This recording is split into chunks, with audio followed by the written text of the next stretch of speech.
Jamais sans la grâce, une dévotion matinale qui vous connecte à la pensée de Dieu et vous donne la provision du ciel au quotidien. Bonjour chers amis, chers internautes, nouvelle journée, nouvelle provision.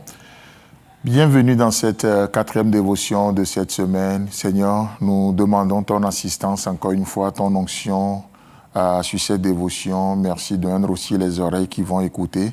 Saint-Esprit, tu es le bon interprète. Toi seul peux nous expliquer Dieu et nous convaincre de tout. Et c'est ce que nous te demandons. Telle est ta mission envers nous ce matin. Amen.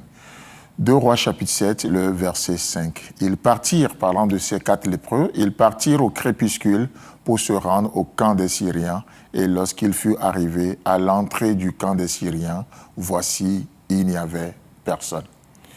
Vous savez, ne sous-estimons pas ce que Dieu peut faire avec nos pas de foi. Parfois, nous avons une mauvaise image de nous-mêmes. On se dit non, mais on n'est que des lépreux, on n'est que des faibles, on est des échecs ambulants. Et qu'est-ce que Dieu peut faire? Comment c'est possible que Dieu nous utilise? Vous savez, en y réfléchissant, je découvre que dans la parole de Dieu ou dans la vie chrétienne en général, il y a 3 types de personnes. Il y a 3 types de personnes. La première personne, la première personne, c'est ce que nous pensons être. Ouais, je suis un faiblard. Ouais, moi, je ne peux plus. Moi, je suis ceci. C'est la personne qu'on pense être. Pour d'autres, c'est la présomption. Ils ont une trop haute opinion d'eux-mêmes. C'est la première personne. La deuxième personne, c'est ce que les gens pensent que nous sommes. C'est ce que les gens pensent de nous. Et la troisième personne, c'est ce que Dieu dit que nous sommes. D'accord? Donc, ce que vous pensez de vous n'est pas important. Ce que les gens disent de vous n'est pas important. Mais la chose la plus importante, c'est qui Dieu dit que vous êtes.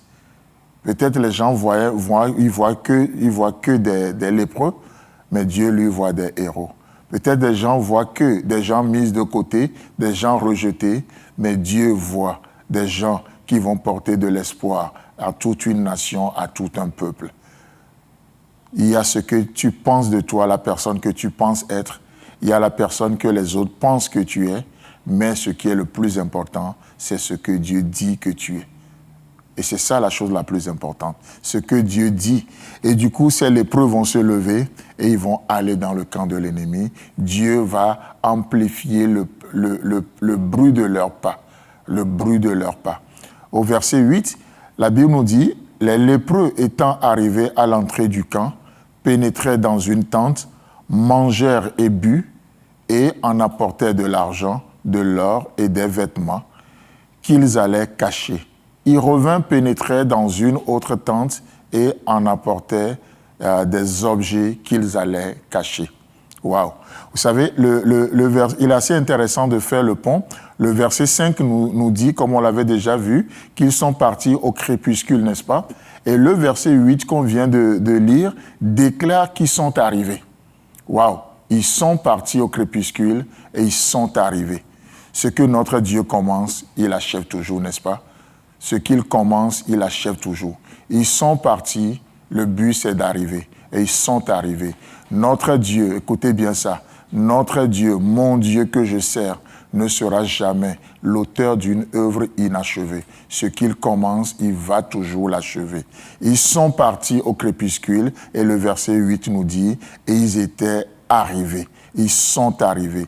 Mon Dieu ne sera jamais l'auteur d'une œuvre inachevée. Il est le commencement et il est la fin. Mais entre les deux, c'est toujours lui, n'est-ce pas? Puisqu'il est ainsi, puisqu'il est le départ et il est l'arrivée, il est le commencement, il est la fin, il est l'alpha, il est l'oméga, alors ce matin, nous pouvons déclarer les bénédictions de l'Éternel, comme la parole de Dieu nous le dit, n'est-ce pas? Oh, tu seras béni à ton départ et tu seras béni à ton arrivée. Alléluia. Et il n'y a que des bénédictions qui nous attendent sur ce chemin de foi, sur ce chemin de croix également. Il n'y a que des bénédictions. Peu importe comment Dieu va l'emballer, peu importe l'emballage, mais il n'y a que des bénédictions qui nous attendent. Et c'est ça, en fait, l'implication de l'œuvre accomplie dans nos vies. l'implication de l'œuvre accomplie dans nos vies, ce qui fait que ces lépreux vont arriver là. La Bible nous dit, ils mangèrent et bu et ils emportaient de l'argent, de l'or et des vêtements. Waouh! Vous savez, le manger et le boire, c'est les besoins fondamentaux. Les besoins fondamentaux. Et qu'est-ce qu'ils trouvent aussi? De l'argent qui parle de la rédemption, de l'or qui parle de la gloire, des vêtements qui parlent d'une nouvelle identité. Amis auditeurs, que Dieu vous bénisse. Si vous avez aimé cette émission, parlez-en à vos amis. Parlez-leur du message de la grâce et de ce qu'il fait dans vos vies. Pour un sujet de prière, une question ou pour devenir partenaire, contactez-nous au 00229 94 75 80 20. Que Dieu vous bénisse et à la prochaine. En attendant, pensez avec Dieu.